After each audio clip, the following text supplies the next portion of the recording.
Sultanpur encounter पर Samajwadi party के राष्ट्रीय अध्यक्ष अखिलेश यादव ने सवाल उठाते हुए सोशल मीडिया पर कहा कि जाति देखकर इनकाउंटर किए जा रहे हैं। हमारे साथ इस पर बात करने के लिए समाजवादी पार्टी के पूर्व सांसद डॉक्टर एस टी हसन साहब हैं। हसन साहब, अखिलेश यादव जो कह रहे हैं कि इनकाउंटर जाति देख के किए गए जा रहे हैं, आपको क्या लगता है कि उत्तर प्रदेश में इनकाउंटर जो है जाति देख कर किए जा रहे हैं? देखिए, पहली बात तो ये है कि हमने और आपने ये क्यों एक्सेप्ट कर लिया कि एनकाउंटर इस तरह के हो जाएं। हमने क्यों एक्सेप्ट कर लिया कि बुलडोज़र इस तरह से चल जाएं। क्या संविधान नहीं है हमारा? क्या अदालतें नहीं हैं हमारी? पुलिस का काम है कि अदालत के हुजूर में उसको अपराधी को भेजें और अदालत जो भी फैसला ले, चाहे बुलडोज़र चलाए या किसी को फांसी पे लटकाए। जितने एनकाउंटर हुए हैं आप उनकी अगर हिस्ट्री उठा कर देखेंगे, उसका रिकॉर्ड निकालिए, तो आपको पता चलेगा कि जाति ही नहीं बल्कि धर्म भी देखा जा रहा है। कितने मुसलमानों के एनकाउंटर हुए हैं, कितने और लोगों के हुए, मुसलमान और यादवों के हुए हैं। सुल्तानपुर की घटना में जिस डकैती में 16 लोग इन्वॉल्व थे, एक यादव ही मिला था उसका एनकाउंटर करने के लिए। तो अब क्या जाति और धर्म की निगाह से हम लोग नहीं देखें? ये हमारे लिए बड़ी बदनसीबी की बात है। तो क्या मतलब आप ये आरोप लगा रहे हैं कि उत्तर प्रदेश में मुस्लिमों के भी इनकाउंटर हो रहे हैं धर्म देख करके? यकीनी तौर पर आप जर्नलिस्ट हैं और आप एक सीनियर जर्नलिस्ट हैं और आप इस बात का खोज करिए, लिस्ट निकालिए कि कितने एनकाउंटर हुए हैं और उसमें कितने मुसलमान हैं, बाकी और लोग कितने हैं, ये भी देखिए आप। तो इस तरह की चीज़ें तो अदालतों की ज़रूरत क्या रहेगी? जब सज़ा सरकारें देने लगें और इस तरह से देने लगें तो फिर मैं तो समझता हूँ कि संविधान का ज़बरदस्त उल्लंघन हो रहा है।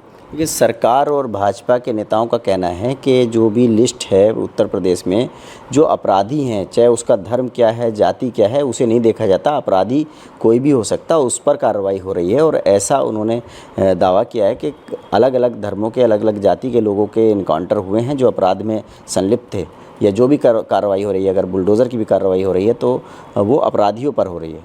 देखिए, मैं तो आपसे परसेंटेज को कह रहा हूँ। मानता हूँ कि और लोगों के भी हुए हैं एनकाउंटर्स। परसेंटेज किसकी है ज़्यादा? कितने लोग, कितने मुसलमानों के हुए हैं, बाकी और कितनों के हुए हैं, आपको खुद मालूम हो जाएगा। मैं तो आपसे कहता हूँ कि आप मीडिया ने और हम नेताओं ने ये एक्सेप्ट क्यों कर लिया कि एनकाउंटर जो है वो एक होना चाहिए? क्या ये संविधान के ख़िलाफ़ नहीं है ये सब बातें? हमें तो इस बात पे भी अफसोस होता है कि हमारे जजेस किस लिए हैं यहाँ पर? फैसले तो वो करेंगे कि अब क्या सही है क्या गलत है। लेकिन इनकाउंटर तो तभी होता है ना जब पुलिस पर कोई अपराधी हमला करता है, गोली चलाता है, तो जवाबी कार्रवाई में पुलिस का कहना है कि वो फायरिंग सेल्फ डिफेंस में की जाती है। तो उसमें अगर उसकी मौत हो जाए या घायल हो जाए तो फिर ये कैसे कह देंगे कि वो जानबूझ के मारा गया है? देखिए, अगर आप देखेंगे तो सेम पैटर्न के ऊपर अब एनकाउंटर्स हो रहे हैं। घुटने पे घुटने से नीचे सबके गोली लगी। 2 दिन पहले इसको ले गए थे सुल्तानपुर वाले को, उसे पकड़ लिया था, फिर उसका एनकाउंटर हो गया। एनकाउंटर ऐसे नहीं होते। एनकाउंटर ऐसे होते हैं जैसे अब कश्मीर में हो रहे हैं।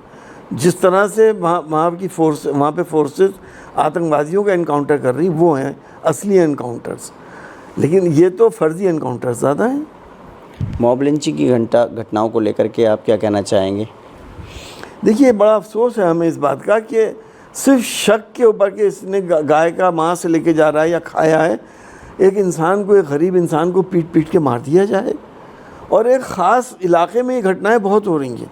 जैसे आपने देख रहे हैं ना, ख़ास इलाके में आदमखोर भेड़िए कुत्ते हो गए हैं। तो मैं तो ये कहता हूँ कि ये इंसानों के भेष में भी आदमखोर हो गए हैं। इन सब की जगह सलाखों के पीछे है। और अगर आदमखोर हाथ नहीं आते हैं तो फिर उनको मारना ही बेहतर होता है। एक हिंदू युवक को भी गो तस्कर समझ करके मार दिया गया, उस पर आप क्या कहना चाहेंगे? देखिए, जब उनको खुली छूट दे रखी है, शक की बुनियाद पे सब काम कर रहे हैं। एक लाचार बेसहारा हिंदू लड़के को इस तरह से मार दिया कि वो समझ के कि ये मुसलमान है और गाय का गोश्त खा रहा है या जो भी कर रहा है, तो इसके ज़िम्मेदार कौन है? इसकी ज़िम्मेदारी भी सरकार को लेनी पड़ेगी। भाजपा के प्रदेश अध्यक्ष हैं भूपेंद्र सिंह चौधरी, उन्होंने कहा है कि अखिलेश यादव क्योंकि जाति और बरादरी की राजनीति करते हैं, इसीलिए उन्हें हर चीज़ में, इनकाउंटर में भी अब जाति दिखने लगी है। मैंने कहा ना कि हम उस देश में उस जगह पे इस वक्त आ गए हैं, हमारी राजनीति इतनी निचले स्तर पे आ गई है कि हम धर्म और जातियों का सहारा लेके अपनी राजनीति कर रहे हैं। कोई पार्टी इससे अछूती नहीं है। डेवलप कंट्री में, अमेरिका में चुनाव हो रहे हैं, वहाँ मेन मुद्दा जलवायु परिवर्तन का है। हमारे क्या मुद्दे होते हैं? हम देश को 500 साल पीछे ले जाते हैं। हमें इसी से फुर्सत नहीं है कि पहले क्या हुआ था और अब क्या हो रहा है। हम आगे के लिए क्यों नहीं सोचते? क्या देश का भला इन बातों से होगा या देश का भला उससे होगा कि हम आगे दुनिया के साथ, डेवलप कंट्रीज़ के साथ कदम से कदम मिला के आगे बढ़ें? ये समाजवादी पार्टी के नेता का साफ तौर पर कहना है कि अखिलेश यादव ने जो कुछ कहा है वो बिल्कुल सही है और उत्तर प्रदेश में जाति और धर्म देखकर ही इनकाउंटर किए जा रहे हैं। Ubaidur Rahman, ABP news network, Moradabad. For exclusive and insightful videos, subscribe to our new channel ABP Live Premium.